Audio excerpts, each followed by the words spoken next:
Boss, kayo po ba si Nathaniel Franz 9? Opo, sir. Bale, sir. Bale, 300 na lang po. Yun, ayos. O, ito 500. Keep the change, ha? Talaga po, sir? Ako, sir. Salamat, ha. Salamat din. Ingat ka pa, kuya. Sige po. Ayos. Boundary na. Pwede na ako umuwi.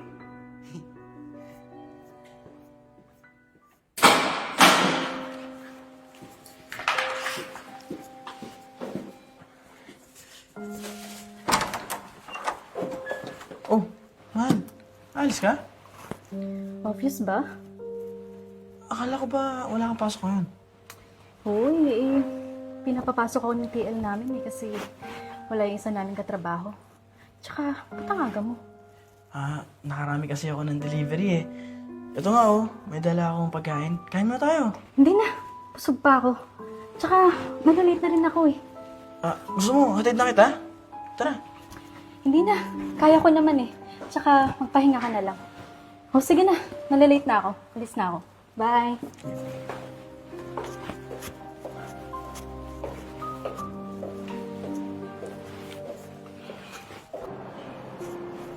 Hi, TL. Baka na pala. Tara.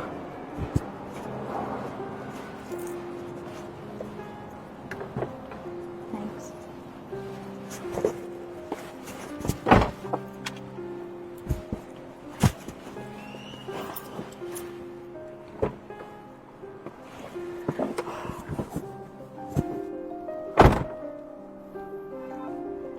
Oh, parang bad trip ka. Nakita ko na naman kasi yung jowa ko eh. Ang aga umuwi eh. Nakakabwisit. Sabi ko naman sa'yo eh. Iwan mo na yung jowa mo, walang kwenta, delivery boy. Eh ako, tiil mo. May kotse pa. Ay, nako, TL. Halika na nga. Malilate pa tayo.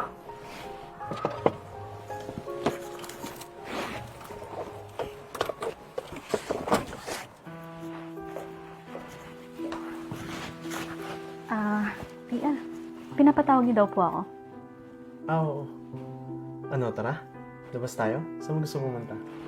Pero TL, hindi ko pa po out eh. Di pa out? Akong bahala sa'yo. Gusto mo pagbakasyonin pa kita eh. Sundin mo na yung gusto ko. Pero, baka malaman ng boyfriend ko. Uy, friend na naman. Takot ka ba dun? Hindi, no? Gusto mo, dun pa tayo sa bahay. Total, lagi naman yung wala. Gabi lagi umuwi. Yung pala eh. Dali ka naman kausap eh. Ano? Tara! Tara.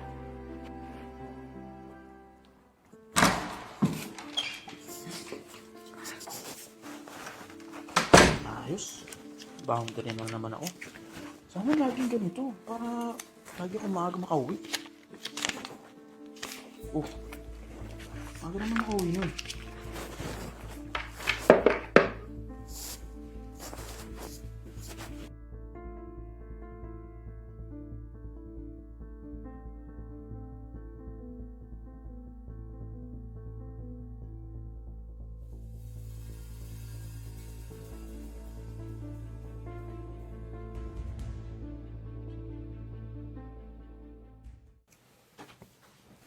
O ano? Enjoy ka ba? Baka ikaw yung nag-enjoy. Pero, alam mo, sarap pala sa pakiramdam kapag nakatikim ka ng iba, no? Hindi yung paulit-ulit lang. Sabi ko naman sa'yo eh. Iwan mo na yung jowa mo walang kwenta. Oh. Ganyan reaction mo. Mahal mo pa? Wala na. Alam mo, sa loob ng 2 taon namin, parang nawala na yung pagmamahal ko para sa kanya. Hindi ko alam kung bakit eh. Pero siguro, dahil paulit-ulit na lang din niya akong sinasaktan. Ng oras na. Siguro, mauna na ako. Tawagan mo na lang ako pag may kailangan ka, puntahan kita dito. Tapos bukas, mag-off ka na lang, okay? Apo, TL. Sige, ako na mahawak.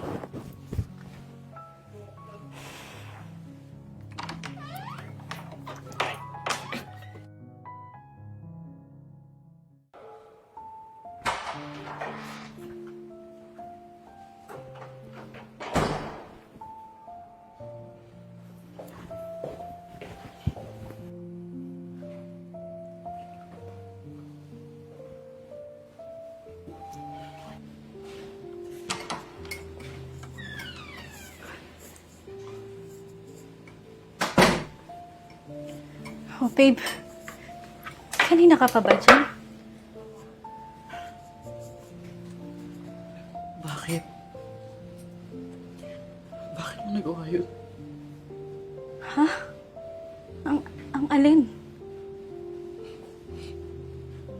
Huwag mo nang itanggi. Alam ko na lahat. Lahat. Sagutin mo yung tanong ko. Bakit mo nagawa sa akin yun? Sorry, pero... Hindi ko na kasi alam kung mahal pa ba kita eh. Hindi ko na alam kung gusto pa kitang makasama. Kaya naghanap ka ng iba? Kaya mas pinili mo na lumapit sa iba kaysa sa akin? Kaysa ko sabihin ako. Bakit, Charles? Kasalanan mo naman to, diba? Ilang beses mo akong niloko. Ilang beses kitang tiniis. At ilang beses kitang nahuli. Hindi lang isa. Pero paulit-ulit mong ginagawa sa akin to. Charles, 5 beses. 5 beses akong paulit-ulit nagpakatanga para sa'yo. Alam mo ba yun? Bakit mo pa ako tinanggap? Bakit mo pa ako hinayaan ulit pumasok ulit sa buhay mo? May problema ka naman pala sa akin eh. Di sana kinausap mo ko. Hindi yung naghanap ka pa ng iba. Kasalanan ko pa? Ikaw ang unang nagloko sa ating Charles. Ginawa ko lang naman yung ginagawa mo sa akin eh. Kaya wag mo akong sisihin kung nawawala na yung nararamdaman ko para sa'yo. Mas okay pa sana kung iniwan mo na lang ako eh. Sana lumayo ka na lang. Hindi yung nakita pa kitang nakapatong sa iba. Wala na, Charles. Huli na ang lahat. Nangyari na eh. Alam mo, siguro hanggang dito na lang din tayo. Unahin ko naman yung sarili ko. At least ngayon, alam mo na. Alam mo na yung feeling sa tuwing niloloko mo ako. Sorry, pero quits na tayo.